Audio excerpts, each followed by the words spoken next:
sera la semence de Dieu. Ça va être un message un peu long, donc on commence un peu tôt pour avoir le temps d'avancer dessus. La semence de Dieu.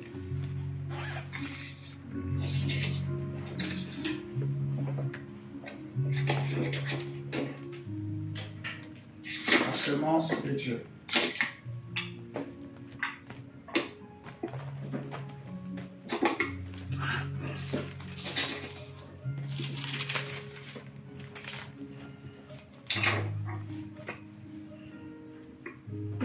Prie avec moi, dis Seigneur Jésus, parle-moi ce soir.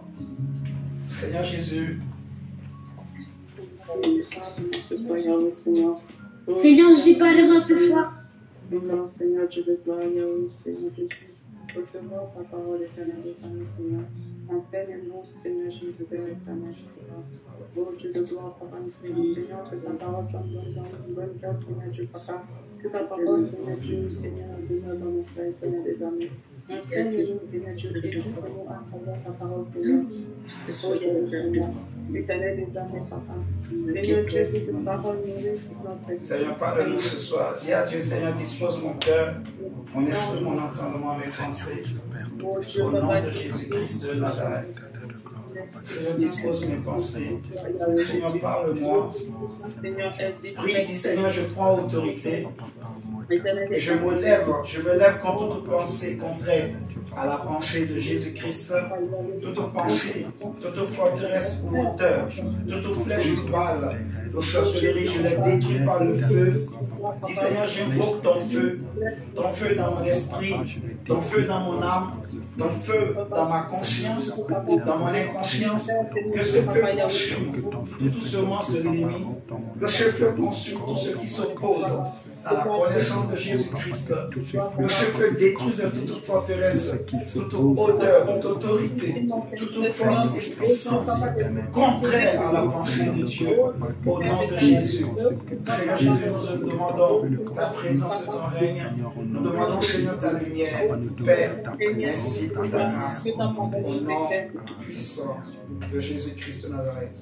Amen. Amen. Amen. Ok. Amen. Nous allons parler de la semence de Dieu. La semence de Dieu. Amen. Amen. On va prendre nos Bibles dans Matthieu 13. Le Seigneur est bon. Il va nous fortifier encore ce soir. Matthieu 13, versets 31 à 32. Matthieu chapitre 13, versets 31 à 32. Écoutons la parole du Seigneur. Il est écrit, il leur proposa une autre parabole et il dit, le royaume des cieux est semblable à un grain de sénévé qu'un homme a pris et semé dans son champ. C'est la plus petite de toutes les semences, mais quand il a poussé, il est plus grand que les légumes et devient un arbre, de sorte que les oiseaux du ciel viennent habiter dans ses branches. Amen. Amen. Le royaume des cieux est semblable à un grain de sénévé qu'un homme a pris et semé dans son champ. C'est la plus petite de toutes les semences qui existent, mais quand il a poussé, il est plus grand que les légumes et devient un arbre, de sorte que les oiseaux du ciel viennent habiter dans ses branches. Amen. Amen. Donc, le Seigneur, il nous parle de la semence du royaume de Dieu. Je dirais autrement que Jésus est en train de parler du royaume de Dieu et il présente le royaume de Dieu comme un grain. Amen. Amen. Il présente le royaume comme un grain qu'on sème. Vous voyez? Alors que normalement, nous savons que dans la nature, avant de semer un grain, si vous vous rapprochez des agriculteurs, ils vous diront que on ne sème pas n'importe quel grain. Vous voyez? On trie les grains et on regarde le meilleur, le grain qui a beaucoup de chances de germer. Vous voyez? On enlève les grains malades, les grains qui ont des microbes, les grains qui ont des taches, les grains qui ont des saletés. Vous voyez? On les écarte. Et c'est le grain plutôt qui est bon. Vous voyez? Qu'on sème. Parce qu'on sait que ce grain-là, quand on va le semer, il a plus de chances de pousser. Ça, c'est un. Et deuxièmement, s'il pousse, on va dire, l'arbre qu'il va donner ne sera pas malade. Vous voyez? Parce que c'est un grain sain, si je peux m'exprimer ainsi. C'est un grain sans défaut. Vous m'entendez ce soir? Jésus dit que le royaume de Dieu est comme un grain.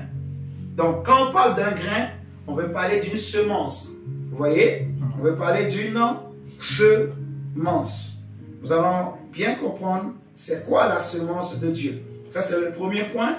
Toujours dans Matthieu 13, lorsque nous lisons du verset 1 au verset 8, Jésus va nous parler de la parabole du semeur. La parabole du semeur. Matthieu 13, le verset 1 à 8.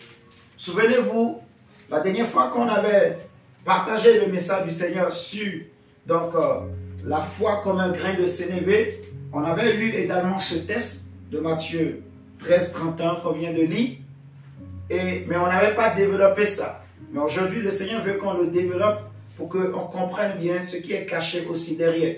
Nous connaissons déjà qu'est-ce que ça veut dire avoir la foi comme un grain de sénévé. Ça veut dire simplement la plus petite foi qui peut exister.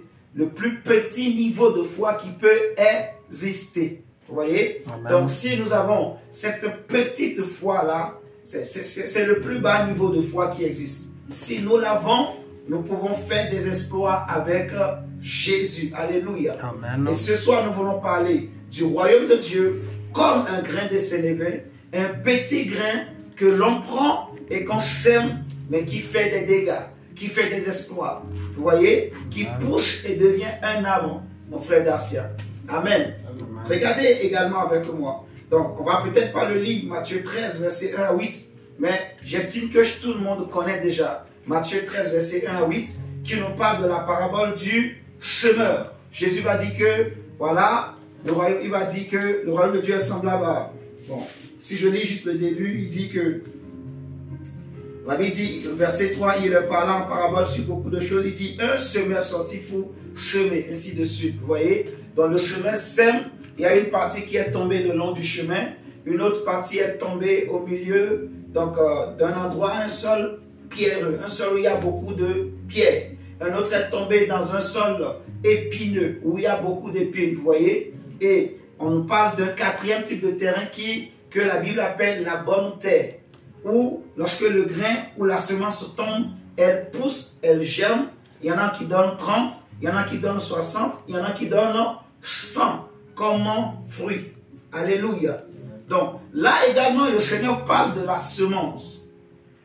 Vous voyez, il parle également de la semence. Mais c'est de quelle semence il veut parler ici? Nous le voyons dans Matthieu 13 toujours, au verset 18.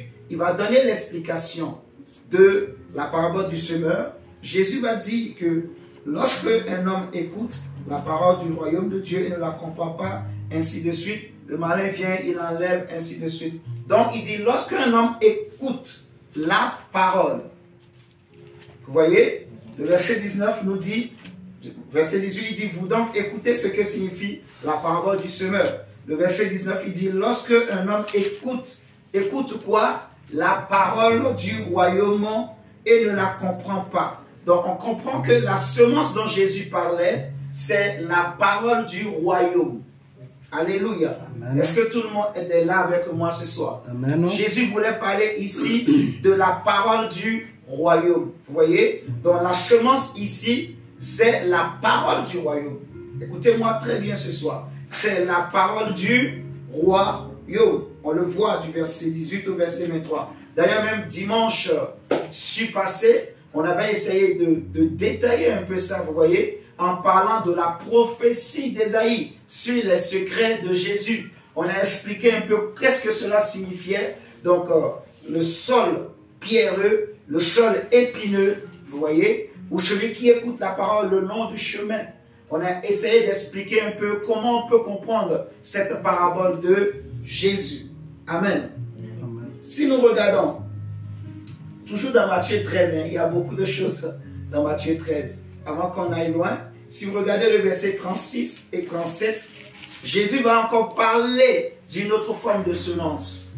Il va parler maintenant de ce qu'on appelle la parabole de l'ivraie, en fait du blé et de l'ivraie. Matthieu 13 au verset 24, à partir du verset 24 jusqu'au verset 30, Jésus parle de la parabole du blé et de l'ivraie. Vous voyez ce que je dis? Bon, on va le lire. Je pense qu'on aura un peu plus de temps. Lisons la parabole de l'ivraie. Matthieu 13, verset 24, il est écrit. Il leur proposa une autre parabole et il dit. Il leur proposa une autre parabole et il dit. Le royaume des cieux est semblable à un homme qui a semé comment? Une bonne semence dans son champ. Mais pendant que les gens dormaient, son ennemi vint, sema de l'ivraie parmi le blé et s'en alla. Lorsque l'herbe eut poussé et donné du fruit, l'ivraie parut aussi. Les serviteurs du maître de la maison vinrent lui dire, Seigneur, n'as-tu pas semé une bonne semence dans ton champ? D'où vient donc qu'il y a de l'ivraie? Il leur répondit, c'est un ennemi qui a fait cela. Et le serviteur lui dit, veux-tu que nous allions l'arracher? Non, dit-il, de peur qu'en arrachant l'ivraie, vous ne déraciniez en même temps le blé. Amen. Amen. Laissez croître ensemble l'un et l'autre jusqu'à la moisson. Et à l'époque de la moisson, je dirai au moissonneur, arrachez d'abord l'ivraie et liez-la en gerbes pour la brûler, mais amassez le blé dans mon grenier. Amen. Amen. Si vous voulez comprendre l'explication que le Seigneur a donnée sur cette parabole, regardez, vous pouvez lire le verset 36 jusqu'à 43. Mais moi, je vais juste prendre le verset 36 et 37 pour avoir l'explication de la semence dont Jésus parle. Lorsqu'il parle, déjà pour avoir l'explication plutôt du semeur, de celui qui sème. Vous voyez? Celui qui sème. Celui qui sème, et aussi on peut ici avoir l'idée sur la semence. Le verset 36, la Bible dit que alors il renvoya la foule et entra dans la maison. Ses disciples s'approchaient de lui et dirent, explique-nous la parabole de l'ivraie du champ. Verset 37. Il répondit, celui qui sème la bonne semence, c'est qui? C'est le Fils de l'homme. C'est très très important, mon ami, de bien noter ça. Celui qui sème la semence et la bonne semence, c'est qui? Le Fils de l'homme. Et le Fils de l'homme, c'est qui? Ce n'est rien d'autre que Jésus-Christ, notre Seigneur. Amen. Alléluia. Amen. Nous voulons parler de la semence de Dieu. Et Jésus dit ici que celui qui sème la semence, la bonne semence, que ce soit la bonne semence qu'on a vue dans Matthieu 13, verset 1 à 8, que ce soit la bonne semence lorsqu'il parle du grain de sénévé, que ce soit ici la bonne semence lorsqu'il parle dans la parabole du blé et de l'ivraie, celui qui sème la bonne semence, c'est le Fils de l'homme. Vous voyez? Et on a vu que la semence, c'est le royaume de Dieu, c'est aussi la parole du royaume de Dieu. Vous voyez? La semence, c'est le royaume de Dieu, c'est aussi la parole du royaume de Dieu. Jésus dit au verset 28-38 que le champ, donc toujours verset 37, il dit plutôt, donc celui qui sème la bonne semence, c'est le Fils de l'homme. Verset 38, le champ, c'est le monde, la bonne semence, ce sont les fils du royaume. Bon, je vais m'arrêter là. Le reste, ça ne nous intéresse pas vraiment pour le message de ce soir. On pourra le voir une autre fois par la grâce de Dieu.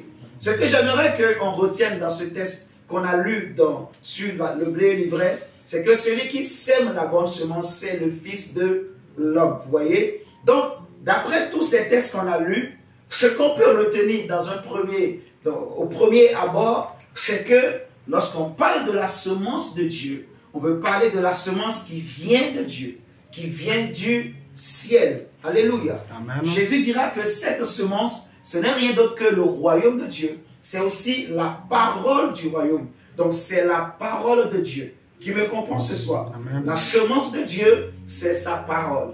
Et la semence de Dieu, c'est Christ. C'est Jésus-Christ qui est la semence de Dieu. Vous voyez? Je répète, la semence de Dieu, d'après ces textes qu'on a lus, c'est le royaume de Dieu. C'est aussi la parole de Dieu et c'est aussi Christ. Vous voyez? La semence de Dieu que Dieu a sanctifiée, que Dieu a purifiée et qu'il a donnée aux hommes. Vous voyez, Dieu a donné sa semence. Jean plutôt 3,16 nous dira que Dieu a tant aimé le monde qu'il a donné son Fils unique. Donc, Christ, ou la parole de Dieu, est la semence de Dieu que Dieu a donnée aux hommes pour que les hommes aient la vie. Vous allez bien comprendre avec moi. Donc, retenons dans un premier point que la semence, lorsqu'on parle de la semence de Dieu, on veut parler de la parole de Dieu. Mais c'est aussi l'image du royaume de Dieu. Et c'est aussi l'image de Christ. Amen. Cette semence, comme un grain de sénévé, elle est la plus petite semence qu'on trouve. Vous voyez? Donc, l'homme est tenté parfois de la négliger à cause de sa taille physiquement, à cause de son apparence. Vous voyez? Parce que la Bible dira qu'il n'avait ni beauté ni éclat pour plaire, pour attirer les regards des hommes. Vous voyez? En parlant de Jésus, la semence de Dieu, que Dieu vient semer dans la terre. Jésus parle dans la parabole du semeur de 4 types de terrains. Vous voyez? Et lorsqu'on parle habituellement d'une semence, il faut une terre qui va recevoir la semence. Vous voyez? Pour que la semence puisse germer. Vous voyez? Donc Dieu vient semer sa semence. Et cette semence, comme un grain de sénévé, elle est la plus petite. C'est-à-dire celle qu'on peut négliger. Vous voyez? Mais en réalité, dans laquelle il y a la vie. Vous allez bien comprendre avec moi. Je veux vraiment aller doucement pour que chacun puisse comprendre l'enseignement, parce que c'est très très important. Donc, je dis que les hommes sont tentés souvent de négliger cette semence parce qu'elle n'attire pas, vous voyez. Et en fait, elle n'a rien physiquement, extérieurement comme ça d'attirer. Tu vois, il faut l'avoir mangée, il faut l'avoir reçue, et c'est là qu'on réalise qui elle est réellement. Alléluia. Amen. Donc, elle est comme un grain de sénévé.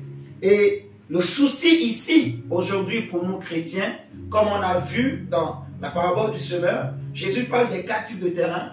On sait que le premier terrain, ça n'a pas marché. Le deuxième, ça n'a pas marché. Le troisième aussi n'a pas marché. Donc, ce qui est important pour nous, en tant qu'hommes, c'est d'être le 4e type de terrain. C'est-à-dire d'être une bonne terre qui reçoit la parole de Dieu, qui reçoit la semence de Dieu. Alléluia. Amen. La semence de Dieu, Jésus dit que c'est comme un grain de sénévé qu'on sème et qui va pousser. La deuxième chose qu'il faut retenir, c'est que la semence de Dieu, elle a une capacité en elle. Elle ne dépend pas de l'environnement qui l'entoure. Elle n'a pas besoin qu'on vienne arroser. Parce que quand le cultivateur prend une semence et qu'il sème, c'est le cultivateur lui-même qui va l'entretenir, qui prend soin de la semence. Est-ce que vous m'entendez ce soir? Amen. Quand un cultivateur, il choisit un bon grain, un grain qui n'est pas malade, un grain qui n'a pas de moisissure et qu'il sème, donc il ne sème pas dans n'importe quelle saison. Il faut qu'il sème le grain dans sa saison. Parce que s'il sème le grain hors de sa saison, il ne poussera pas. Vous voyez? Il y a par exemple certains fruits, si tu le sèmes pendant l'hiver, ça va mourir. Parce qu'il a besoin du soleil pour pousser. Il y en a d'autres, si tu sèmes pendant l'été, il va mourir parce qu'il n'aime pas le soleil. Vous voyez ce que je dis? Donc, les hommes sont obligés de se plier aux aléas de ces grains. Vous voyez? Donc, le cultivateur connaît les exigences du grain et quand il sème, non seulement il choisit la bonne saison, et ensuite il faut qu'il trouve un bon terrain, et ensuite il va s'occuper. Donc, il va prendre le temps d'arroser, d'arroser lui-même la semence. Vous voyez? Quand la semence est en train de croître, il faut qu'il vienne, il va enlever les petites herbes qui peuvent empêcher la semence, l'arbre de bien grandir. Vous m'entendez ce soir? Mais la différence avec la semence de Dieu, c'est que lorsqu'elle est semée, elle n'a pas besoin d'entretien.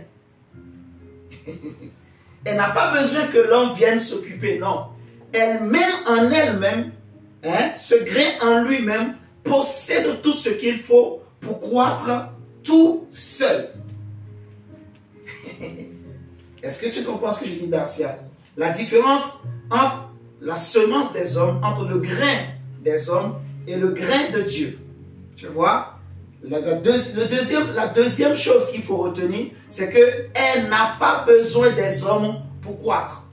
Tu vois? Ce grain possède en lui-même tout ce qu'il faut pour croître. Regardez avec moi Marc chapitre 4.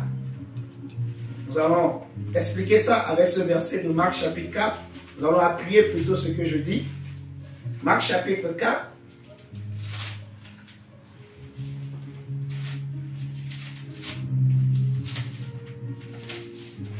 Le verset 26 à 28. Jésus dit, il est dit encore, il en est du royaume de Dieu comme quand un homme jette de la semence en terre. Est-ce que tout le monde m'entend en ligne, s'il vous plaît? Amen. Amen. Ok. Il en est du royaume de Dieu comme quand un homme jette de la semence en terre, qu'il dorme ou qu'il veille. C'est très important. On dit que celui qui a semé, qu'il dorme ou qu'il veille. Vous voyez, le cultivateur naturel, il est obligé de veiller. Vous m'entendez? Il est obligé d'éveiller, de veiller sur la semence qu'il a semée, de s'assurer que les oiseaux ne viendront pas pour manger. Vous voyez? Et quand ça pousse, il est obligé de veiller, de veiller, de veiller. Vous entendez ce que je dis? Amen. Il aide le grain. Vous voyez?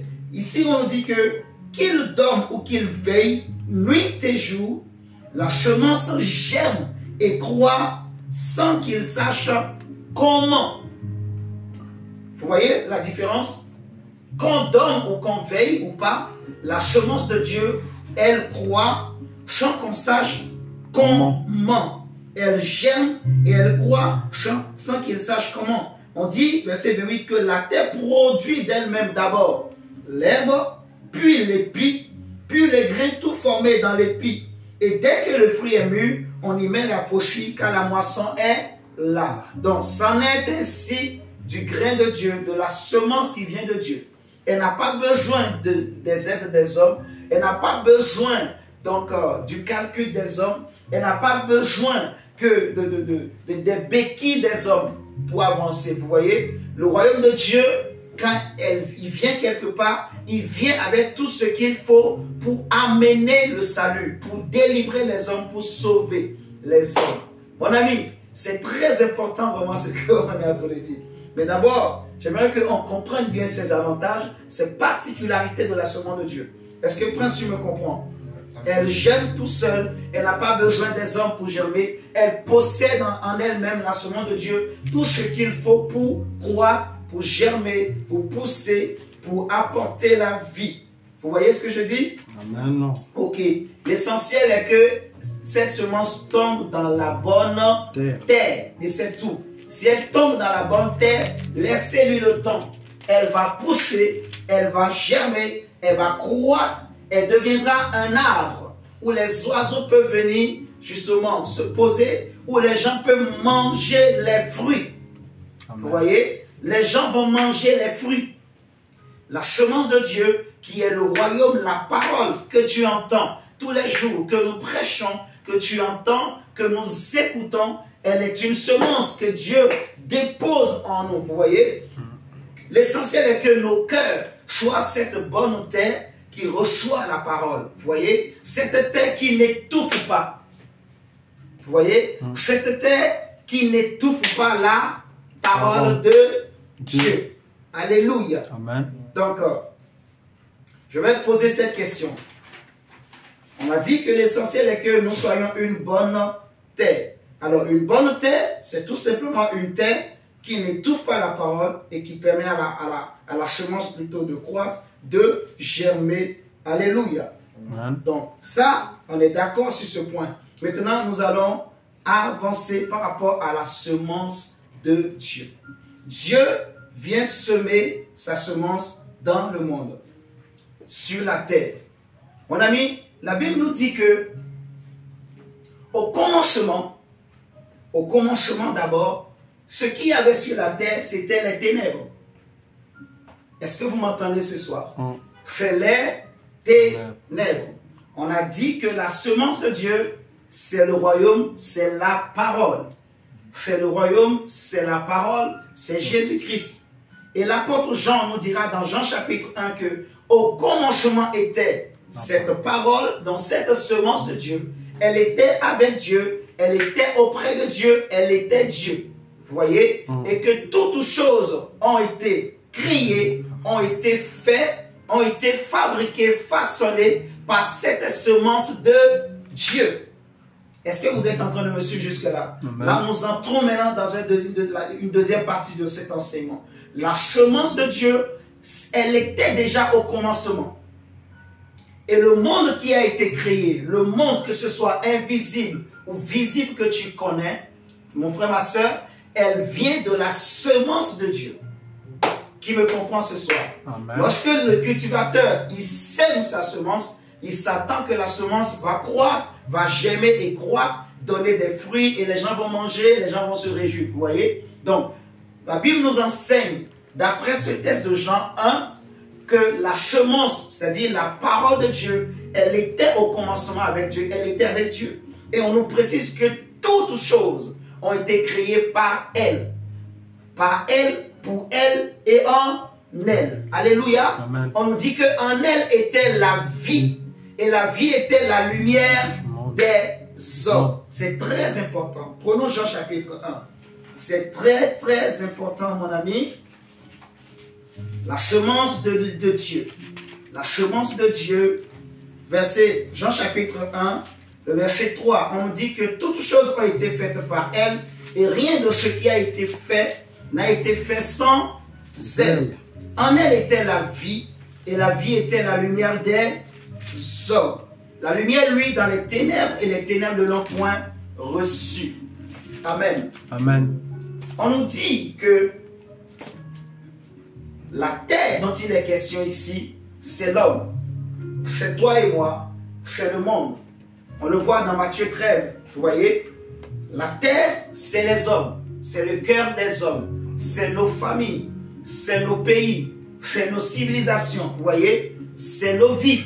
La terre qui a besoin, en fait, où Dieu vient semer sa semence. Alléluia. Amen. Que ce soit dans la parabole du semeur, que ce soit dans cette parabole de l'ivraie, que ce soit dans la parabole du blé et de l'ivraie, ou dans la parabole du grain de sénévé, en fait, la terre, c'est l'homme. La terre, c'est le cœur de l'homme. La terre, c'est la vie de l'homme. La terre, c'est la famille des hommes. C'est les nations. C'est nos pays. Vous voyez ce que je suis en train de dire?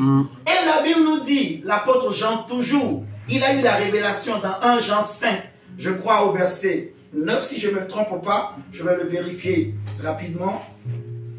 1 Jean 5, 9, il va dire que le monde entier est sous la puissance. 1 Jean 5,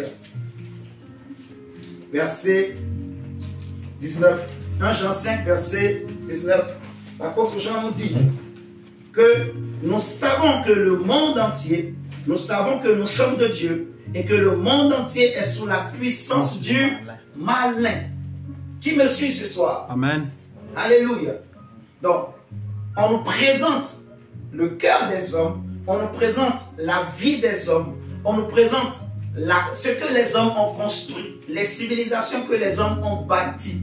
Vous voyez? On nous présente justement donc l'organisation que les hommes ont mis au monde, tout ce que l'homme a pu faire et que l'homme aime, que l'homme chérit, que l'homme prend soin, que l'homme admire. Vous voyez? La Bible nous parle, pas la Bible, mais le monde nous parle des merveilles du monde, des 7 merveilles du monde, dont fait partie la tour Eiffel. Qui est en France ici? Si quelqu'un vient en France ici, il ne va pas à Paris voir la tour Eiffel, franchement, les gens vont lui dire tu n'es pas venu en France. Surtout, toujours mes amis congolais. Quand il vient ici, il n'est pas allé à Paris. Ce qui montre qu'il est venu en France, il faut qu'il prenne une photo avec la tour Eiffel. Vous voyez? On dit que c'est l'une des 7 merveilles du monde. Donc, les gens sont émerveillés. Tu vas maintenant à Dubaï, on nous parle des gratte-ciel, mais qui sont énormes. Vous voyez? Donc, et les gens continuent de construire des édifices vraiment splendides, des édifices impressionnants. Vous voyez ce que je dis? Donc, mais l'apôtre Jean dit que nous savons que le monde entier est sous la puissance du malin. Vous voyez? La puissance des ténèbres. Vous voyez ce que je dis? Donc le monde est dans les ténèbres. Le monde est dans les ténèbres. Ce que tu vois qui brille devant tes yeux, ce n'est pas la vraie lumière. C'est une fausse lumière que ce monde présente aux hommes. Vous voyez? On nous dit que le monde est sous la puissance des ténèbres. Le monde est plongé dans les ténèbres. Depuis que Adam et Ève ont chuté, les nations sont plongées dans les ténèbres. Vous voyez? Et ce qui a été au commencement, c'est la même chose que Jésus, la semence de Dieu, est venu pour faire. Vous voyez? Parce que vous allez voir avec moi que au commencement, la Bible nous dit que les ténèbres couvraient toute la terre. Vous voyez? Au commencement, Dieu créa les cieux et la terre. La terre était informe et vide. Et il y avait l'Esprit de Dieu qui se mouvait au-dessus des eaux. Mais les ténèbres couvraient toute la terre. Mais Dieu, qu'est-ce que Dieu a fait? En ce temps-là, rien ne germait encore sur la terre. Rien. Il n'y avait pas la vie. Il n'y avait aucun arbuste. Il n'y avait aucune herbe. Il n'y avait aucun oiseau. Il n'y avait aucun animal. Parce que rien ne pouvait germer. Il n'y avait pas la vie. Vous m'entendez ce soir? C'était le malin qui rayait. C'était les ténèbres. Et lorsqu'on parle des ténèbres, mon ami, j'avais déjà enseigné qu'il y a deux types de ténèbres. Il y a les ténèbres du diable, qu'on appelle aussi les ténèbres du dehors. Vous voyez? Il y a aussi les ténèbres de Dieu. Et j'ai expliqué que lorsqu'on parle des ténèbres de Dieu, c'est le jugement de Dieu contre ses ennemis. Vous voyez? La définition biblique, en parlant des ténèbres du diable, il y a deux mots, ou je dirais même trois mots qui sont utilisés pour définir les ténèbres du diable, les ténèbres du mal. Quand on parle des ténèbres du diable, on va parler du royaume des ténèbres. Vous voyez? Il y a trois mots. Il y a un mot hébreu qui est utilisé pour définir c'est quoi les ténèbres. Regardez, on va peut-être pas le noter. Vous pouvez le noter, c'est important de savoir. Il y a le mot s'écrit Shoshek, donc C-H-O-S-H-E-K. Et ça veut dire obscurité, calamité. Ça veut dire aussi les lieux cachés. Vous voyez? Je répète. Le premier mot, c'est un mot hébreu, je crois. Ça s'écrit C-H-O-S-H-E-K. Et ça signifie l'obscurité. Ça signifie les calamités, les lieux cachés. Vous voyez? Les choses cachées. Il y a un autre mot qui s'écrit Zophos. Donc Z-O-P-H-O-S. Ça veut dire aussi obscurité du monde inférieur. Le monde inférieur. Vous voyez? L'obscurité du monde inférieur. C'est très important ces définitions. Je sais pourquoi je suis en train de les donner, que tu puisses noter et tu comprendras à la suite. Le troisième mot qui est important aussi de connaître et que la Bible utilise pour parler des ténèbres de l'ennemi, ça s'écrit skotos. Donc S-K-O-T-O-S. S-K-O-T-O-S. Et ça veut dire en fait l'ignorance. Ce troisième mot grec, ça veut dire l'ignorance. Ça veut dire l'ignorance, ça veut dire le manque de connaissance des choses de Dieu. Ça veut dire l'aveuglement de l'esprit de l'homme. Vous voyez? Et cet aveuglement-là rend les hommes méchants. Cette ignorance rend les hommes méchants. Vous voyez? C'est comme ça que la Bible présente les ténèbres du diable. Donc c'est un royaume de méchanceté, d'obscurité, de calamité. C'est des choses cachées. C'est pour ça, Paul dira dans Éphésiens que donc ne prenez point part aux œuvres infructueuses des ténèbres, mais condamnez-les, dénoncez-les. Car il est honteux de dire ce qu'ils font en secret, ce qu'ils font en cachette. Vous voyez? Donc, on voit que les ténèbres du diable, le diable aime les choses cachées. Vous voyez? C'est pour ça même la Bible dira qu'il se déguise en ange de lumière. Il aime travailler. Il n'aime pas que les gens sachent qu'il est là, qu'il est en train de travailler. Il n'aime pas que les familles soient conscientes qu'il est dans leur maison, qu'il est en train de travailler. Il n'aime pas que les jeunes sachent que c'est lui qui est en train de détruire leur vie. Il peut être dans la vie d'un homme en train de travailler, mais il va tout faire en sorte que le monsieur ne soit pas conscient. C'est comme l'image qu'on donne souvent d'une souris. Quand tu dors la nuit, tu as mangé, tu n'as pas lavé tes mains. On nous dit souvent que la souris vient, il mange ton doigt, mais pendant qu'il mange, il souffle. Pour que tu ne sentes pas la douleur. Tu ne connais pas ça, Dacia? Ah, d'accord. Mais tu apprends quelque chose ce soir. Il souffle. Il mange, il souffle. Pour que tu ne sens pas la douleur. Parce que si tu sens la douleur, tu vas te réveiller. Donc, si tu n'as pas lavé tes mains, tu dors comme ça, la souris risque de venir manger tes mains la nuit. Donc, tu peux te réveiller, tu vois, il a mangé tes mains. Mais, il est déjà parti. Donc, il a fait en cachette, sans que tu le saches. Vous voyez? Donc, les choses du diable, il n'aime pas que les gens sachent. Il n'aime pas que les gens sachent qu'il est là. Il n'aime pas. Et le monde dans lequel nous vivons, en apparence, tu as l'impression que c'est un monde beau. Vous voyez? Mais si Dieu t'ouvre les yeux et tu vois la vraie face du monde, mon frère, ma soeur, tu vas chercher à fuir ce monde. Sache que là où nous marchons avec des démons. Sache que les personnes avec qui nous marchons, il y en a qui marchent la tête en bas. Quand tu marches dans le métro, quand tu prends ton métro, il y en a qui sont dans ton métro à côté de toi, mais la tête, leur tête est en bas. Il y en a qui ont des têtes de grenouilles. Il y en a qui ont des têtes de serpents. Je ne dis pas ça pour vous faire peur. Vous m'entendez ce soir? Mais c'est juste pour expliquer que, en fait, le diable, parce que le monde entier est sous la puissance du malin. C'est Jésus l'a dit. La Bible l'appelle le prince de ce monde de ténèbres. Il n'y a rien à faire.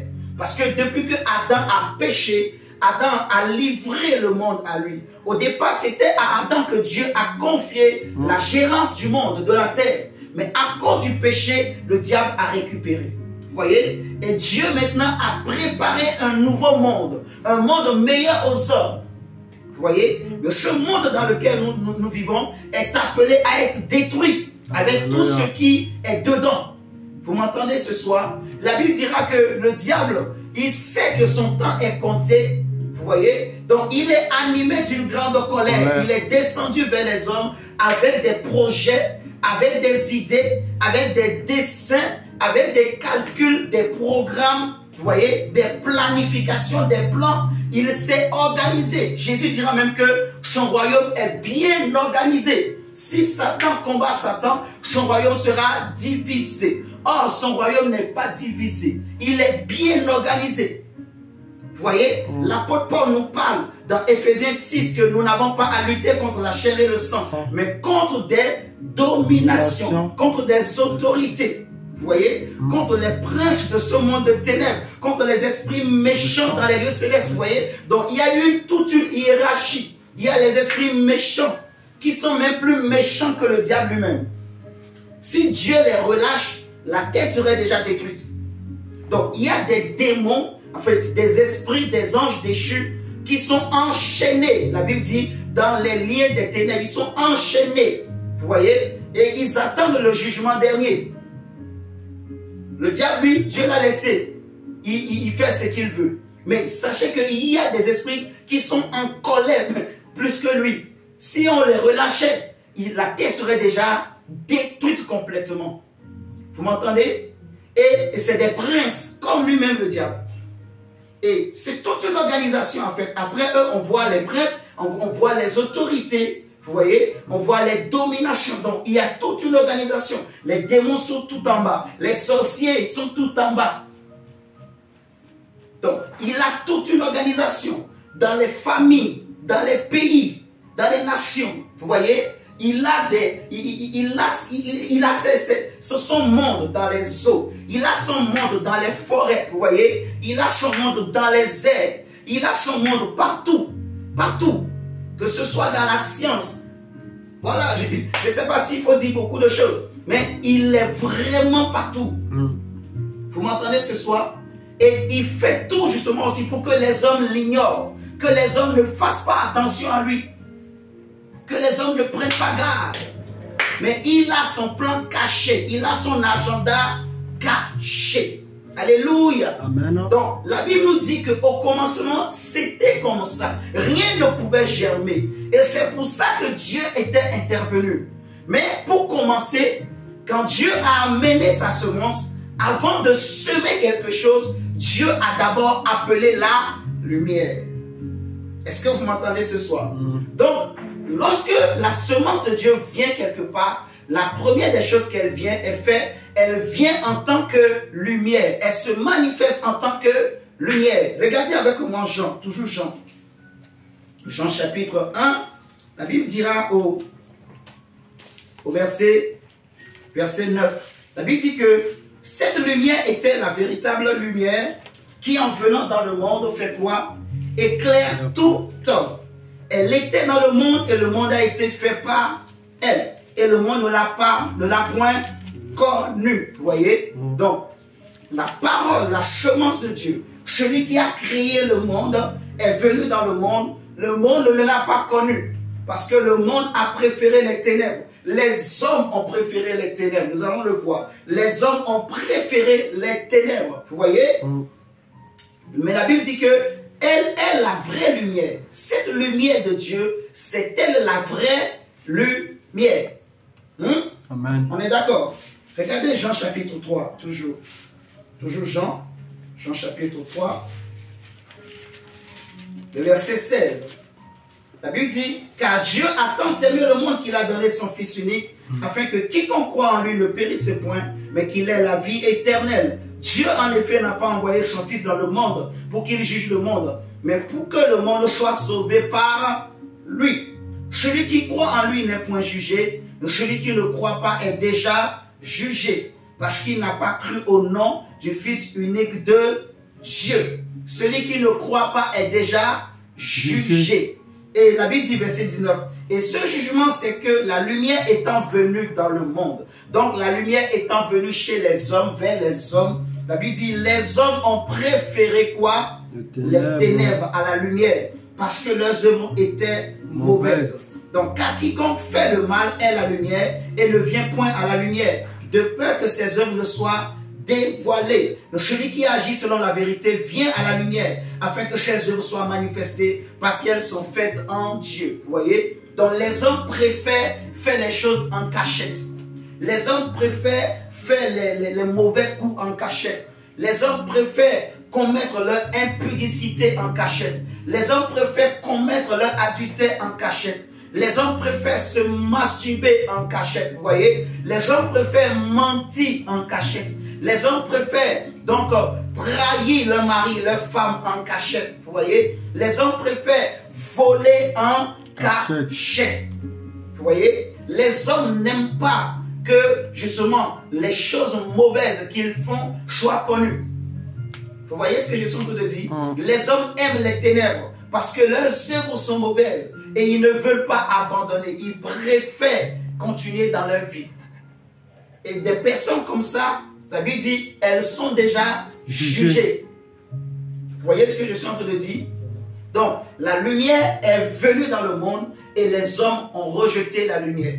Mais la Bible nous dira que, mais à tous ceux qui l'ont reçue, qui ont cru en elle, Dieu leur a donné le pouvoir de devenir enfants de Dieu, lesquels sont nés non de la chair ni du sang, mais de la volonté de Dieu. Vous voyez? Donc, des personnes qui ont accepté que la parole de Dieu pénètre dans leur cœur et que cette parole puisse les transformer.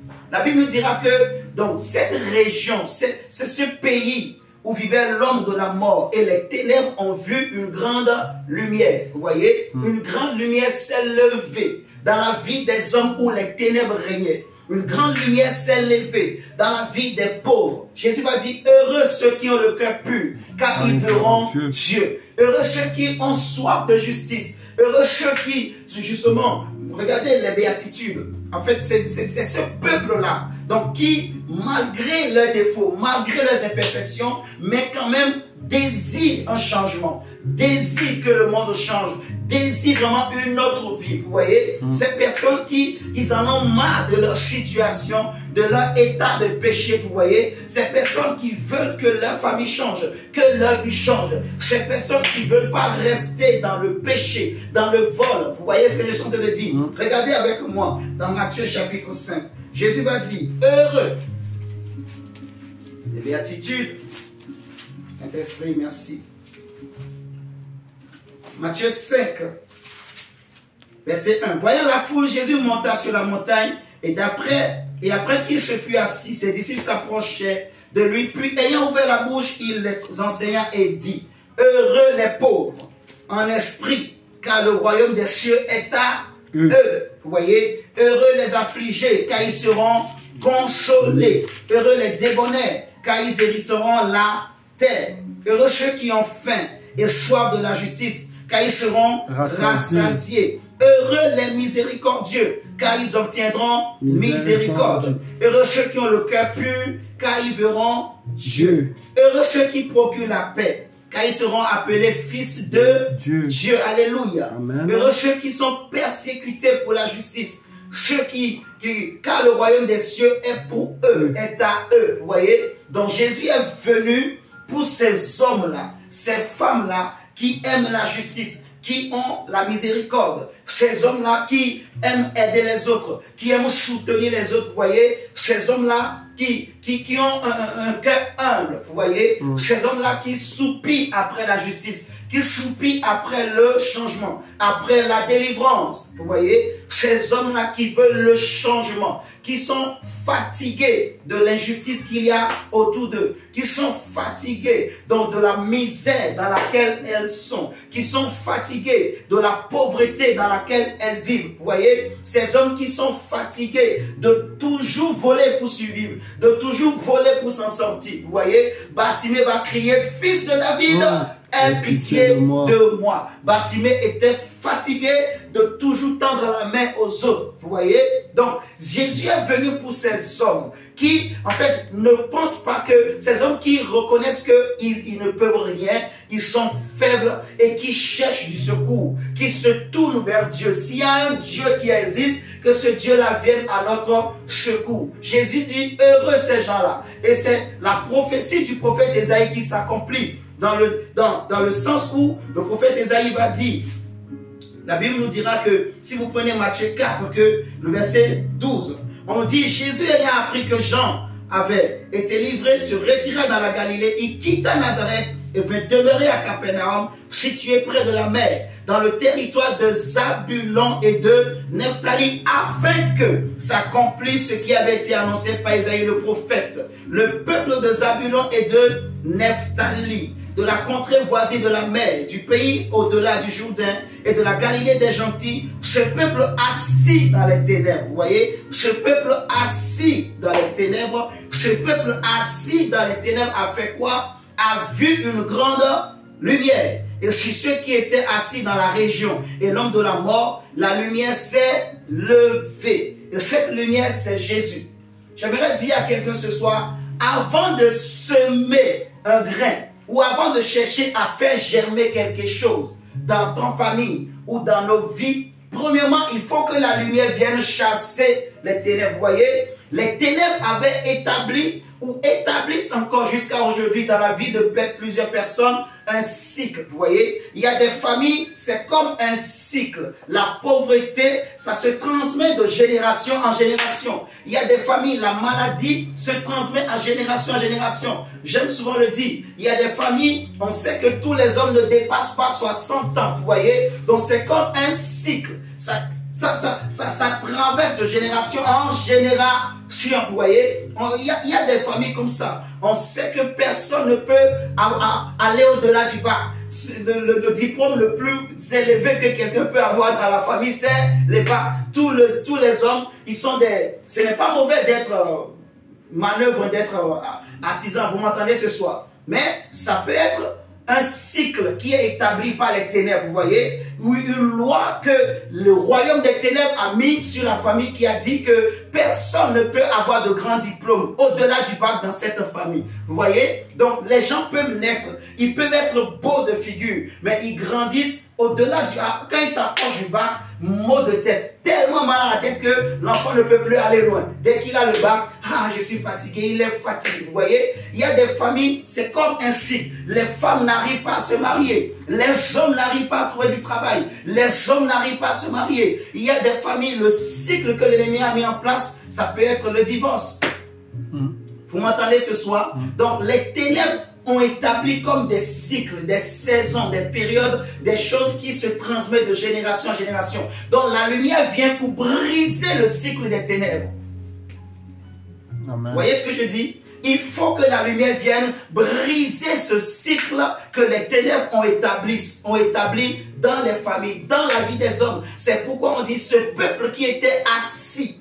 Vous voyez, il y a beaucoup de gens qui prient, mais qui sont encore assis dans les ténèbres. Il y a beaucoup de gens qui ne comprennent pas l'importance de la lumière de Dieu, de la lumière de l'évangile, de la lumière de Christ. Vous m'entendez? La parole de Dieu est lumière. Il ne suffit pas seulement de dire je suis chrétien comme un slogan pour dire que je suis libéré. Non, il faut que cette lumière de Christ entre dans ta vie, entre dans ton esprit, entre dans ton corps. Vous voyez, on a dit que les ténèbres, c'est aussi l'ignorance. Vous m'entendez ce soir? C'est le manque de connaissance. Donc, beaucoup de familles, à cause de l'ignorance, ils vivent des situations qu'ils pouvaient épargner. Vous voyez, beaucoup de personnes, à cause de l'ignorance, ils traversent des problèmes.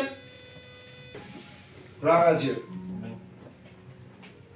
Donc, je disais, il y a beaucoup de familles qui sont assises. Vraiment, je vous dis la vérité, il y a beaucoup de personnes qui prient, mais qui sont encore assis dans les ténèbres. La Bible dit, ce peuple qui était assis dans les ténèbres a vu une grande lumière. Vous voyez, il y a beaucoup qui voient la lumière, mais ils n'acceptent pas la lumière encore. Si tu veux que quelque chose puisse germer, parce que c'est un processus, il faut que la lumière vienne chasser les ténèbres. Et je vais dire après ce qui va arriver. Et donc, ça ne germe pas automatiquement. Il faut un travail. Vous voyez, il faut d'abord que les ténèbres, le cycle des ténèbres soit brisé. Je ne sais pas si vous comprenez. Il faut que le cycle, parce que j'insiste, donc les ténèbres établissent un cycle, un système de cycle, vous voyez, qui se répète, qui se répète, qui se répète, qui se répète. Donc, et c'est comme ça qu'ils arrivent à établir, instaurer leur règne. Vous voyez? Donc, quand la lumière vient, elle vient briser ce cycle. Elle vient au milieu. Parce que la lumière ne peut pas, la lumière dont il est question, ce n'est pas la lumière de cette lampe, mais c'est la lumière de Dieu qui ne peut pas être contaminée par les ténèbres, vous voyez. Donc elle vient, elle se positionne au milieu, elle brise, elle casse le cycle, vous voyez. Donc ça peut, par exemple on dit, il y a un phénomène, supposons il y a une maladie qui a touché la génération X. Quand la lumière vient après la génération X, elle casse le cycle. La génération X plus 1 ne sera plus atteinte par cette maladie. Tu as compris ce que je dis, Dacia? Donc, la lumière vient couper le cycle des ténèbres dans les familles, vous voyez, dans la vie des hommes, dans la vie des jeunes. Combien de jeunes, combien de chrétiens, combien même ça fait 10 ans, 15 ans, 20 ans, même des pasteurs, mes chers amis, sont assis dans les ténèbres, assis dans le mensonge, assis dans la masturbation, assis dans les commérages, assis dans l'hypocrisie. Combien de pasteurs, combien de chrétiens sont assis dans les convoitises, vous voyez, sont assis dans le péché, mais ils crient Jésus, ils prient Jésus, ils invoquent le nom de Jésus. Vous voyez ce que je dis? La Bible dit, ce peuple a vu une lumière. Donc, mais à tous ceux qui l'ont reçu, il faut accepter cette lumière. La Bible dit que les hommes ont préféré. Donc, il faut laisser la lumière pénétrer. Il faut laisser la lumière exposer ce qui est caché. Il faut laisser la lumière révéler ce qui est caché. Vous voyez ce que je dis? Il faut laisser la lumière travailler en nous. Il y a des chrétiens qui ne veulent pas qu'on touche ce côté-là. Ah, c'est sensible pour moi. Vous voyez? Parce que ça, c'est le péché mignon. Ça, c'est le caractère que le chrétien ne veut pas abandonner. Ça, c'est le caractère que la sœur ou le frère ne veut pas abandonner. Ça, c'est le caractère, le comportement que telle ou telle personne ne veut pas abandonner. Combien de pasteurs, combien de chrétiens ou chrétiennes sont animés de la colère, mais comme pas possible? Combien ont un problème de pardon? Combien n'aiment pas pardonner? Combien n'arrivent pas à pardonner? Vous comprenez ce que je dis? Si tu veux voir quelque chose jamais, il faut accepter la lumière. La Bible dit, ne prenez point part aux œuvres infructueuses des ténèbres, mais condamnez-les, dénoncez-les. Car il est honteux de dire ce qu'ils font dans les ténèbres. Vous voyez? C'est une question de conscience. Il faut que lorsque je me tiens devant Dieu, que j'ai une bonne conscience. Il faut que je ne me reproche de rien. Il ne faut pas que ma conscience me reproche. La question que tu dois te poser, Dacia, est-ce que quand tu te tiens devant Dieu, est-ce que ta conscience ne te reproche pas le mensonge? Est-ce que ta conscience ne te reproche pas l'hypocrisie? Est-ce que ta conscience ne te reproche pas le vol? Est-ce que ta conscience ne te reproche pas quelque chose? Vous voyez ce que je suis en train de dire? Donc, il faut se tenir devant Dieu irréprochable. Vous voyez? Parce que quand la lumière vient, elle chasse les ténèbres, elle expose les ténèbres pour que les hommes voient la lumière, pour que les hommes soient libérés. Donc, elle vient briser le cycle des ténèbres. Alléluia. Amen. C'est très important, mon ami, la lumière. Elle vient briser le cycle des ténèbres. Elle vient briser, rompre le règne des ténèbres, la monotonie, vous voyez. Les ténèbres installent une sorte de monotonie dans la vie des gens. La pauvreté devient une vie. La misère devient une vie. Vous voyez, la tristesse devient une vie. Il y a des familles, il y a des frères. Quand tu les regardes, tu vois tellement, mais la tristesse, c'est comme un masque. Je peux toucher. Vous voyez ce que je dis? Il y a des personnes chrétiennes depuis 5 ans, 10 ans, mais tout le temps tristes. Jamais ne sourit. Jamais ne rigole. Pas de joie. Ce n'est pas Jésus que tu as connu. La Bible dit que la joie de l'Éternel est notre force. Vous voyez? Jésus dira, qui de vous, par ses inquiétudes, peut ajouter une coudée à la durée de sa vie? Vous voyez? Donc, la Bible dit, ne vous inquiétez de rien, mais en toutes choses, faites connaître à Dieu tous vos besoins par des prières et des supplications. Vous voyez? Et la paix de Dieu qui surpasse toute intelligence gardera vos cœurs et vos pensées en Jésus-Christ. Et que celui qui souffre prie.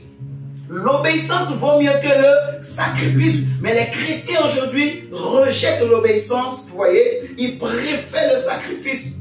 Vous voyez? Ils préfèrent se plonger dans le sacrifice. Alors que ce que Dieu veut premièrement, c'est l'obéissance. Vous voyez? À la parole de Dieu. Parce que la parole est une lumière. Le psalmiste dit dans le psaume 119, verset 105, que ta parole est une lampe à mes pieds, une lumière sur mon sentier. Vous voyez? Elle est comme une lumière qui vient pour chasser, casser le cycle des ténèbres, casser le règne des ténèbres, pour que les ténèbres ne règnent pas à toujours. La Bible dit que ce peuple qui vivait, qui était assis dans les ténèbres, a vu une grande lumière. Vous voyez? Ésaïe, ce texte est tiré de Ésaïe. Ésaïe chapitre 8, que les ténèbres ne régneront pas pour toujours. Vous voyez? Les ténèbres ne régneront pas pour toujours, parce que la lumière vient pour casser le cycle.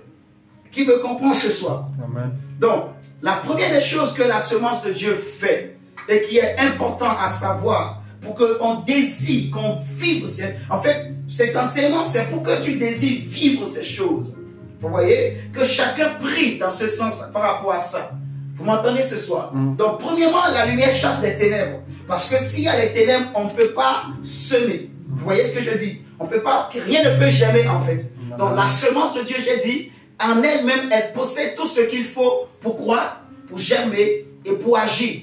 Vous voyez? Donc, quand elle vient dans une terre, si la terre est une bonne terre, peu importe le type de terre, en tout cas, la première des choses que la semence de Dieu cherche à faire, c'est d'établir le règne de la lumière et de chasser d'abord les ténèbres. Ensuite, maintenant, la Bible nous dit qu'en elle était la vie, en parlant de la parole, en parlant de la lumière. Vous voyez, en elle était la vie. Donc, quand la semence de Dieu vient et qu'elle établit le règne de la lumière, elle maintenant amène la vie. Parce que s'il n'y a pas la vie, rien ne peut germer. Vous voyez, tant qu'il n'y avait pas de vie dans Genèse, rien ne pouvait pousser. Vous voyez, aucun arbre ne pouvait pousser. Donc la lumière est venue et a établi le règne de la vie.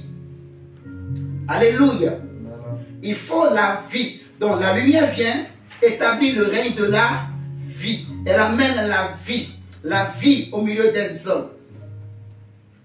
Donc, quand il n'y a pas de vie, rien ne peut pousser. Rien ne peut germer. Vous voyez, la terre a besoin de la vie. L'air que nous respirons a besoin de la vie. Vous imaginez au commencement, tu vis dans un monde où l'air, il n'y a pas de vie. L'air que tu respires, il n'y a pas de vie. L'eau qu'on va boire, il n'y a pas de vie. Les scientifiques nous enseignent. Ils sont allés chercher sur les planètes, mes enfants, dans la foi. Vous voyez? Vous le savez. Ils sont allés sur la Lune. Ils sont allés sur Mars. Ils sont allés Jupiter. Quelle planète encore? Ils sont en train de chercher ne serait-ce qu'une petite plante. Mais ils ne trouvent rien. Il n'y a pas de vie. L'air est irrespirable. Vous voyez ce que je dis? Il n'y a rien qui puisse pousser. Parce que même il n'y a pas d'eau. Il y en a même des fois, il y a l'eau, mais il n'y a pas la vie dans cette eau. Vous voyez ce que je dis? Il y a l'air. L'air, il n'y a pas de vie. Donc, il faut que l'eau, la terre ou le sol, vous voyez, et l'eau est la vie. Donc, quand la lumière vient, elle chasse les ténèbres, elle communique la vie. Elle installe maintenant le règne de la vie. Parce que la lumière de Dieu, c'est la vie. Donc, elle donne la vie. La Bible dit qu'en elle était la vie. Donc, elle donne la vie à la nature. Elle donne la vie à la terre. La lumière de Dieu vient avec les ingrédients, les nutriments, vous voyez, les vitamines qu'il faut pour la terre, les engrais qu'il faut. Vous voyez? Donc, la lumière qu'elle vient, elle vient avec tout ça, les engrais qu'il faut, tout ce qu'il faut pour que la terre devienne riche, que la terre devienne une terre riche, où quand on va semer maintenant, ça va pousser. Est-ce que vous êtes en train de me comprendre? Amen. Au départ, c'est une terre sèche. C'est une terre pauvre en nutriments. C'est une terre pauvre en aliments. Une terre pauvre en vitamines, vous voyez. Rien ne pouvait pousser. Mais la lumière vient, elle chasse les ténèbres, elle établit la vie. Elle communique la vie. Maintenant, la vie soutient toutes choses qu'on va semer. Et c'est alors que quand on va semer quelque chose, ça va commencer par germer. Vous m'entendez ce soir? Donc, elle communique la vie à l'eau, à l'air. Elle communique la vie. Vous voyez, la parole de Dieu, la semence de Dieu, elle seule, elle donne la lumière et elle amène la vie dans la terre. Vous voyez, c'est très important. Donc, quand la lumière, elle amène la vie, maintenant, on peut faire comme Dieu. On peut ordonner, arbre pousse. On peut dire, terre produit toutes sortes d'arbres fruitiers. Vous m'entendez? Mais tant que le règne de la vie n'a pas été établi, ça ne sert à rien de dire, voilà, qu'il y ait des oiseaux qui volent dans l'étendue des cieux. Parce que le vent n'a pas de vie, l'air n'a pas de vie. Vous m'entendez ce soir? Ça ne sert à rien de dire que la mer, que les eaux produisent des poissons de toutes sortes. Parce que l'eau n'a pas de vie. Vous voyez? Ça ne sert à rien de dire, par exemple, que la terre produise des arbres de toute espèce. Voilà, avec leurs semences, leurs fruits. Non, il faut d'abord la vie. Vous voyez? Ensuite, quand on va semer ces choses, ça va maintenant croître. Ça, c'est le deuxième point. Ce que la semence de Dieu fait. Troisièmement, la semence de Dieu, elle est comme de l'eau qui vient maintenant arroser. Donc, quand la parole de Dieu, elle rentre dans la vie d'un homme et qu'elle chasse les ténèbres et qu'elle donne la connaissance, parce qu'on a dit que les ténèbres, c'est l'ignorance, c'est le manque de connaissance. Donc, la parole de Dieu, comme les enseignements que nous donnons ces derniers temps, ça nous donne la connaissance, vous voyez. Donc, nous comprenons des choses, notre conscience change. Vous voyez, nous sommes conscients d'une autre chose. Donc, nous avons la lumière. Vous voyez, nous avons la lumière, nous avons la connaissance maintenant. Donc, la lumière, elle amène, la parole amène la lumière, elle amène la vie. Ensuite, maintenant, quand on va semer les choses de Dieu, les choses qu'on sème, c'est aussi les promesses de Dieu. Quand on va te dire que Dieu dit que tu seras béni, cette parole qui est semée dans ton cœur, elle trouve un terrain disposé, elle va porter des fruits. Tu vois, cette parole qu'on va semer, qu'on sème dans ton cœur, elle va germer. Parce que maintenant, il y a la vie. Je ne sais pas si vous me comprenez. Il y a la vie. Quand il y a la vie, quand on sème, ça va germer. Vous voyez, Dieu peut semer la richesse. La Bible dit, Jésus dira que si vous n'êtes pas fidèle dans les petites choses, comment peut-on vous confier les grandes choses? C'est une façon de dire que, voilà, celui qui n'a rien, la Bible dira même, on va lui ôter ce qu'il a.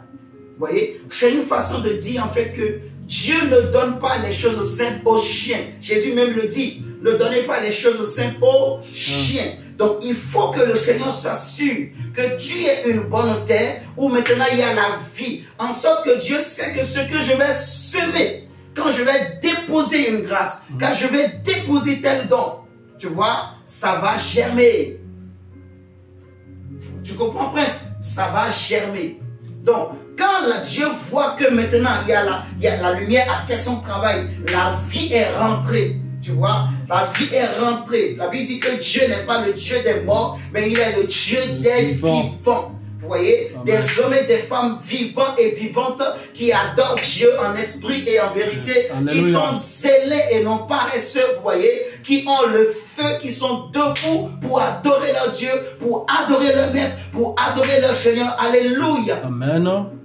Donc la parole fait ces choses. Et quand elle vient, elle établit le règne de la vie. Maintenant, quand Dieu va déposer sa semence, cette semence-là, elle va germer. Alors troisièmement, qu'est-ce que la parole fait? Qu'est-ce que la semence de Dieu fait? Elle vient maintenant comme de l'eau, elle vient arroser ce que Dieu a déposé. Tu comprends ce que je dis? Donc je prends un exemple. Dieu a semé comme maintenant plante dans ton cœur, comme arbre, comme vie en toi, le mariage. Il a dit, tu vas être marié. Puis imaginons que dans ta famille, il y avait une loi de domination, de limitation, qui disait que personne ne peut se marier dans ta famille. Imaginons que dans ta famille, aucune de tes soeurs, aucun de tes frères n'a pu se marier avant toi. Tu m'entends ce soir? Et Dieu te dit, toi ma fille, toi mon fils, tu vas te marier. Mais avant de te dire cette parole, Dieu s'assure que la lumière a fait son travail, chasser le manque de connaissance, chasser l'ignorance, tu vois. Il a transformé ta conscience et Dieu s'assure que maintenant que tu as la vie de Christ, la vie de Dieu en toi. Tu as la vie de prière, tu as la vie de méditation. Alléluia. Amen. Tu as la vie de Dieu qui bouillonne dans ton cœur, qui bouillonne dans ton esprit, dans ton âme, qui bouillonne en toi. Dieu te donne maintenant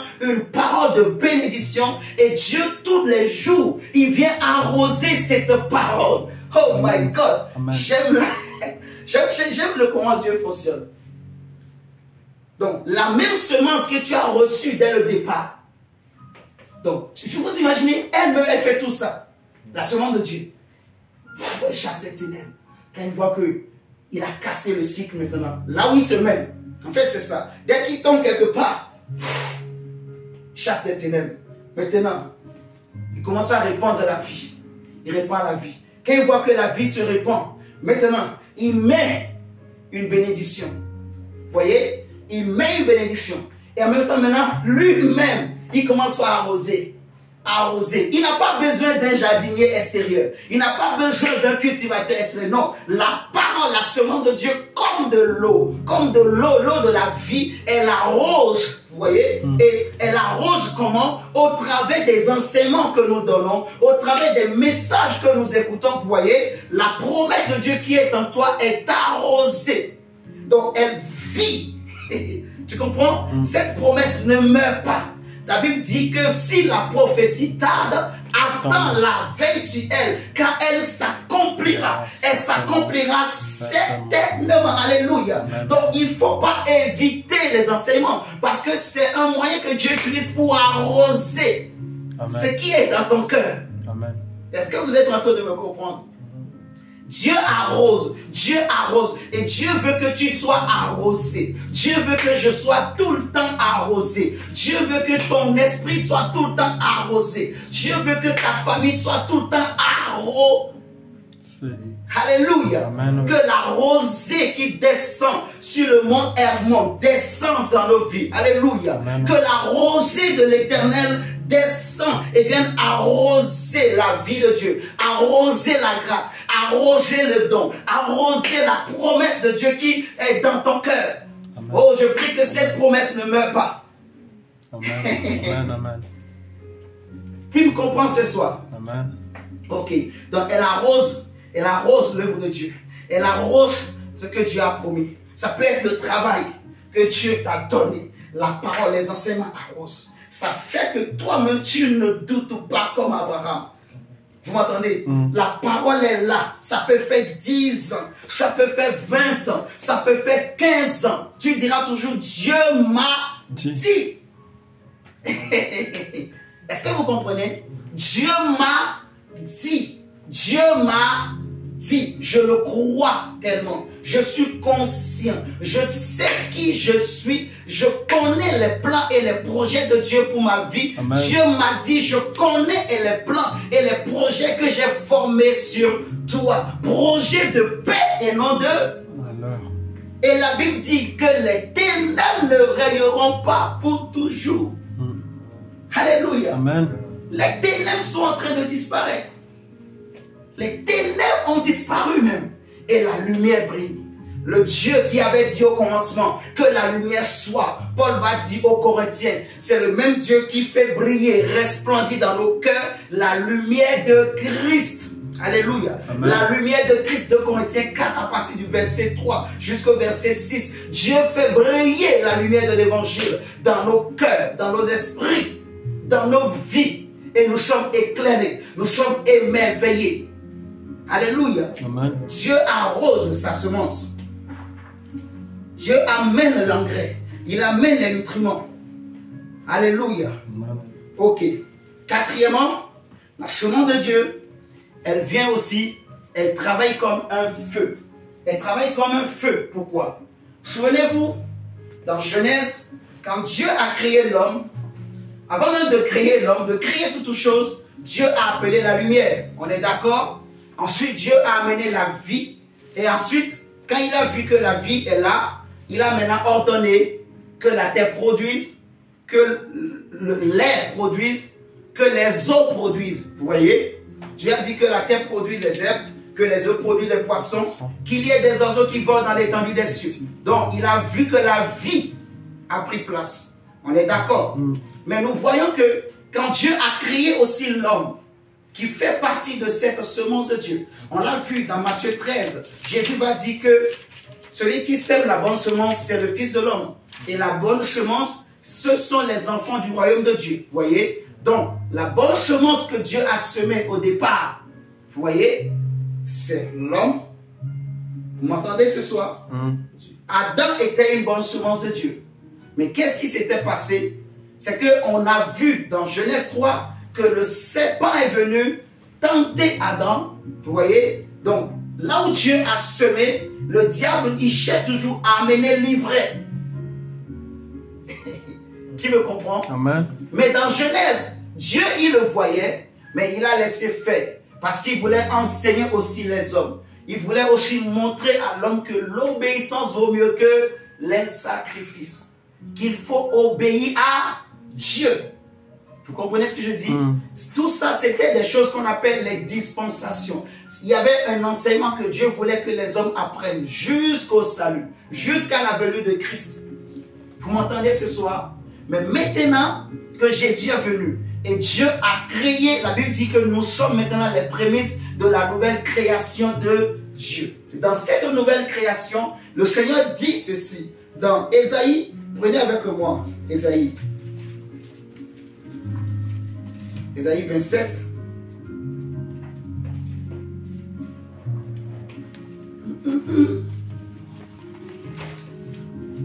Ésaïe 27, versets 1 à 5. Ésaïe 27, versets 1 à 5. C'est très important. La Bible dit que en ce jour-là, l'Éternel frappera de sa dure, grande et forte épée le Léviathan, serpent fuyard, le Léviathan, serpent tortueux, et il tuera le monstre qui est dans la mer. En ce jour-là, chantez un cantique sur la vigne. Moi, l'Éternel, j'en suis le quoi? J'en suis le gardien de la vigne. La vigne, c'est quoi la vigne? Donc, c'est une semence qui a été semée et qui a poussé. Qui m'entend ce soir? La vigne, c'est un champ où on a semé. Vous voyez? On a semé et ça a poussé. Vous m'entendez? On est d'accord? Donc, quand on parle de la vigne, c'est qu'il y a des arbres où les oiseaux peuvent venir se poser comme Jésus a dit en parlant du grain de sénévé. Vous voyez? Donc, Dieu dit, je suis le gardien. Je suis celui qui veille sur la vigne. Il dit, je l'arrose, comme j'ai expliqué. Vous m'entendez ce soir? Il dit quoi? Je l'arrose comment? À chaque instant, j'arrose ma vigne. J'arrose ce que j'ai semé. Dieu dit, Dieu veille et il dit, moi-même je m'engage. J'en suis le gardien et j'en suis aussi le jardinier. Je suis celui qui... La semence, Dieu dit, je m'engage, moi-même je le garde, et parce que je suis le gardien, et je l'arrose. On est d'accord? Il dit, à chaque instant, je l'arrose. De peur quoi? De peur qu'on ne l'attaque. Il dit, nuit et jour, je la garde, ma vigne. Je la garde nuit et jour. Alléluia. Il n'y a point en moi de colère. Mais si je trouve, et c'est là qui est important. Regarde mon frère, il dit, mais si je trouve quoi? À combattre des ronces et des épines, je marcherai contre elles, je les consumerai tous, tout en, à moins qu'on ne me prenne pour refuge, qu'on ne fasse la paix avec moi, qu'on ne fasse la paix avec moi. Donc Dieu dit, si je trouve des ronces et des épines, je vais les consumer toutes. Vous voyez? Donc la semence de Dieu, quand quelqu'un se dispose à être une bonne terre, à être une terre qui n'étouffe pas la semence de Dieu, Dieu lui-même veillera, il va arroser jusqu'à ce que la semence va devenir un grand arbre. Vous m'entendez ce soir? Amen. Le mariage que Dieu t'a promis, le travail qu'il t'a promis, l'élévation qu'il t'a promis, la gloire qu'il t'a promis, la délivrance, ça va germer, ça va se matérialiser, ça va se manifester. Alléluia. David dit, je suis né, j'ai grandi, j'ai vieilli, mais je n'ai jamais vu le juste abandonné, ni sa postérité mendiant son pain. Alléluia. Parce que l'Éternel est fidèle pour veiller sur ce qu'il a dit. Il a dit, moi-même je l'arrose. J'aime beaucoup la semence de Dieu. Donc, elle amène la lumière pour chasser les ténèbres. Elle amène la vie pour établir un règne de vie. Elle brise déjà avec la lumière le cycle des ténèbres. Ensuite, elle amène l'eau, elle arrose. Vous voyez? Parce que quand il y a la vie maintenant, Dieu commence maintenant par semer de bonnes choses. Vous voyez? Il sème maintenant des choses. Il sème ce qui nous manquait. Il sème ce que le monde avait interdit. Il sème. En fait, là où les ténèbres avaient mis un cycle, Dieu brise. Il sème maintenant ce qu'il fallait. Vous voyez? Là où il n'y avait pas la paix, il amène la paix. Il amène une paix maintenant qui va perdurer. Une paix qui va durer. Vous voyez ce que je dis? Il amène une joie qui va durer, une vraie joie. La joie qui ne dépend ni de l'argent, qui ne dépend ni des biens, qui ne dépend ni des hommes, mais qui vient d'en haut, qui vient du ciel. Alléluia. Amen. La joie de Dieu qui brille sur nos visages, la joie de Dieu qui brille sur nos âmes, la paix de Dieu que le monde ne peut pas donner, la paix de Dieu que l'argent ne peut acheter. Alléluia. Amen. Donc Dieu sème. La semence de Dieu vient et quand elle brise le cycle des ténèbres, elle établit la vie, maintenant elle sème de bonnes choses. Vous voyez, c'est ça les fruits. Les fruits commencent à se manifester.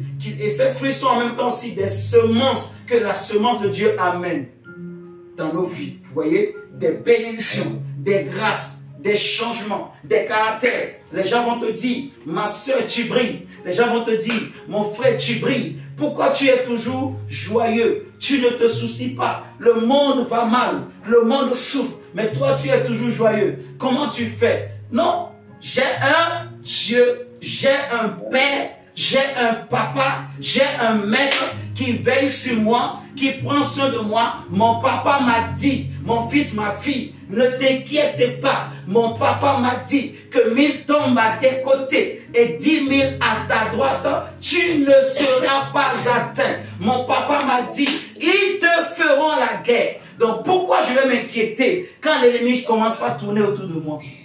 La Bible a dit. La Bible a dit, ils te feront la guerre. Dieu n'a pas dit, ils ne te feront pas la guerre. Donc, il y a des chrétiens qui ne veulent pas qu'il y ait la guerre. Mais Dieu lui a dit, ils te feront la guerre. Mais il y a une promesse. Il dit, ils te feront la guerre, mais ils ne te vaincront pas. Il a dit à Jérémie, je te délivrerai de la main des méchants. Je te sauverai de la main des violents. Alléluia. Amen. Mais oui.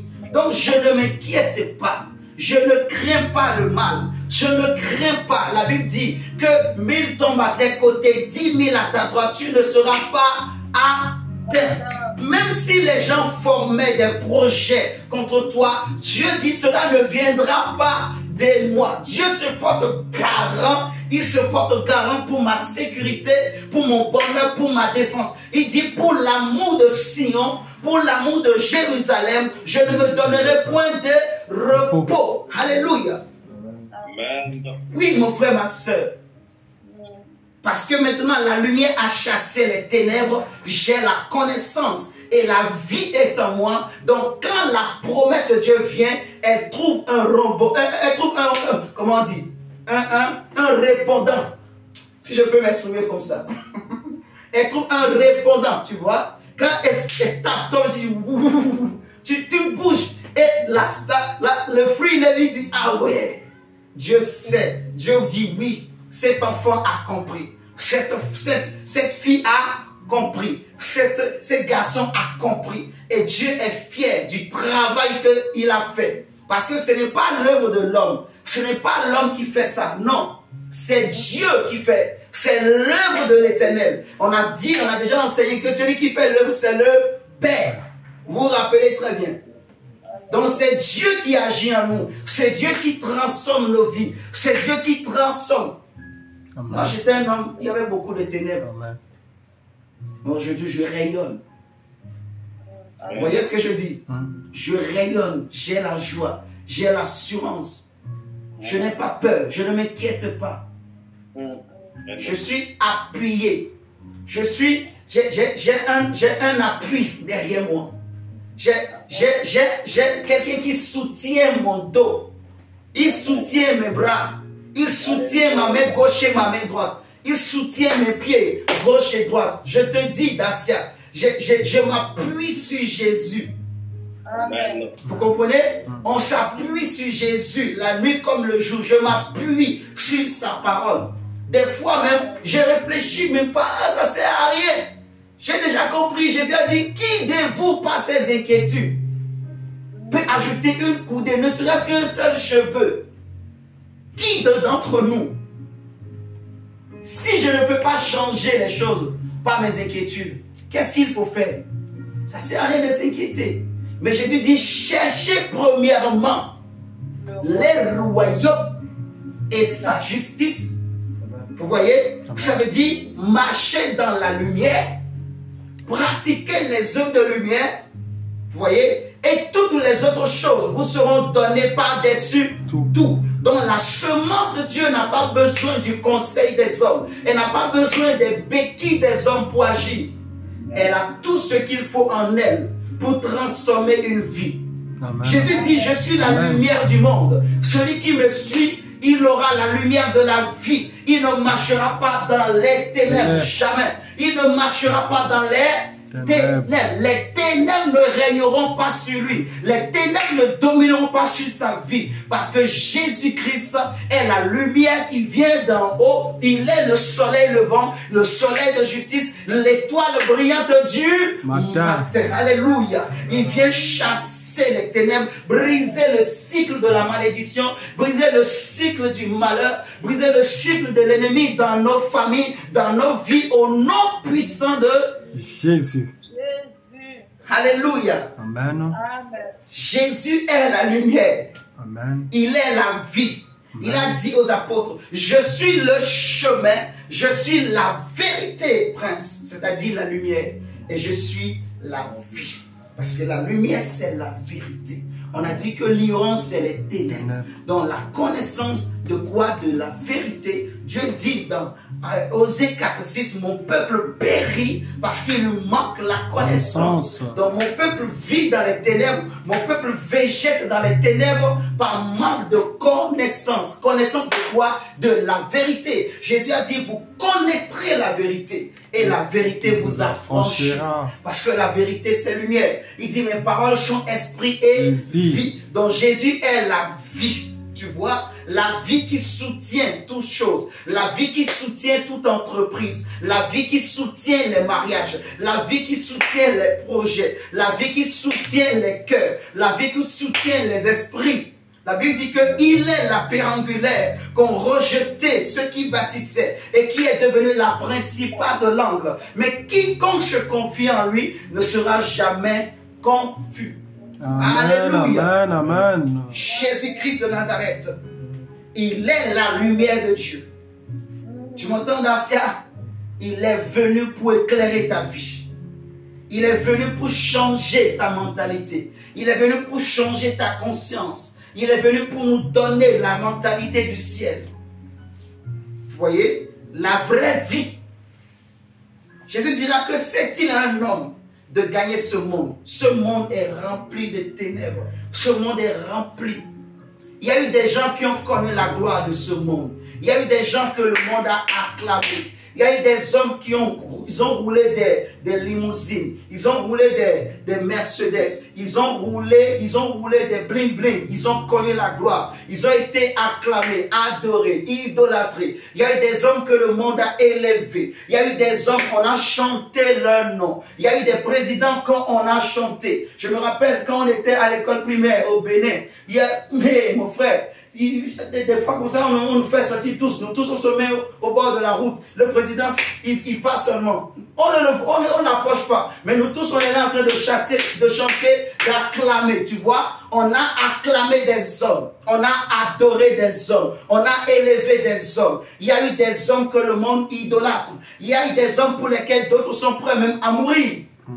Mais ils sont quand même morts. Vous m'entendez? Hitler a bouleversé le monde. Hitler a dominé, tétanisé ce monde. Hitler voulait détruire la race juive. Mais il n'a pas pu, il est mort. Dieu a utilisé d'autres hommes pour le tuer. Tu m'entends ce soir? Il y a eu des grands hommes qui ont connu la gloire. Des hommes, on les appelle les rois de la pop. Il y a même dernièrement le roi Pelé, qui, on disait son pied, c'était comme le pied de l'or.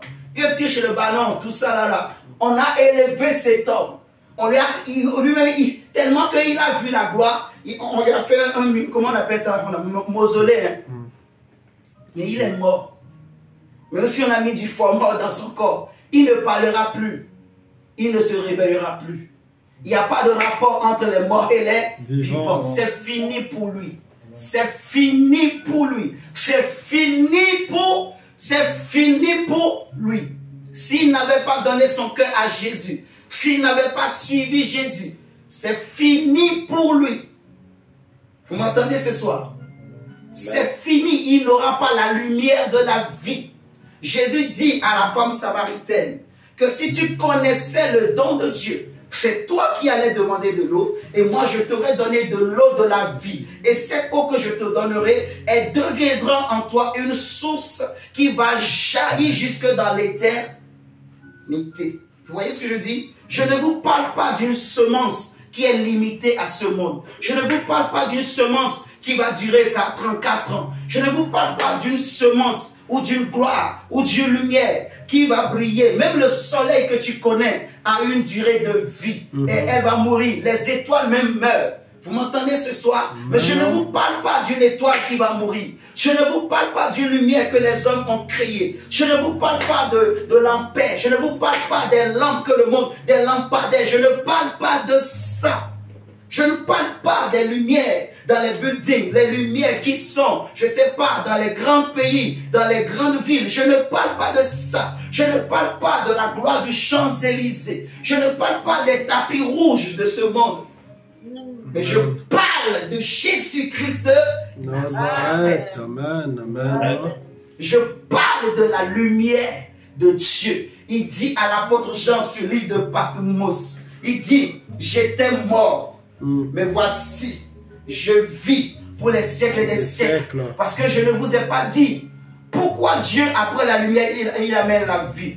Parce que la Bible nous dit, comme on a lu dans Matthieu, qu'il y avait l'ombre de la mort qui régnait. Donc là où il y a les ténèbres, il y a aussi la mort. Vous voyez? Donc rien ne pouvait pousser parce qu'il y avait la mort. Mais Jésus dit, voici, j'étais mort. J'ai connu ce que tous les hommes connaissent. Je suis passé par le même chemin. Mais moi, je n'ai jamais péché. Mais je suis sorti vivant du tombeau. Parce qu'il est écrit qu'il était impossible qu'il soit retenu par les liens de la mort. Il dit à l'apôtre Jean, tu vois, je tiens les clés de la mort et du séjour des morts. Alléluia. Je tiens les clés de la vie. Je tiens les clés de la vie. J'ai tout pouvoir dans les cieux et sur la terre. Alléluia. Il dit, je marche au milieu des 7 champs de lait d'or. Je suis l'étoile brillante du matin.